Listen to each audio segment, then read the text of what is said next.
ஆயத்துல் குர்சியை ஒவ்வொரு தொழுகைக்கு பிறகும் ஓதுங்கள். ஓதினால் என்ன கிடைக்கும்? ரசூலுல்லாஹி ஸல்லல்லாஹு அலைஹி வஸல்லம் சொன்னார்கள், மன் கரஅ ஆயத்துல் குர்சி துபுர குல்லி ஸலாத்தின் மக்தூபா. ஒவ்வொரு ஃபர்தான தொழுகைக்கு பிறகும் யார் ஆயத்துல் குர்சியை ஓதுகிறாரோ லம் யம்னஉஹு மின் துகூலில் ஜன்னதி இல்லல் மௌத். மரணம்தான் அவருக்கு தடை சொர்க்கம் நுழைவதற்கு. என்ன அர்த்தம்?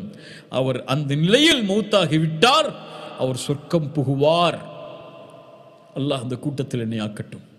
ஒவ்வொரு தொழுகைக்கு பிறகும் ஆயத்துல் குர்சியை யார் ஓதுவாரோ, அதே நிலையில் அவர் மரணமாகிவிட்டால் அடுத்த தொழுகையில் அவர் ஓதுவதற்கு முன்னால் அவருக்கு சொர்க்கம் செல்வதற்கு ஒரே ஒரு தடை இருக்கிறது.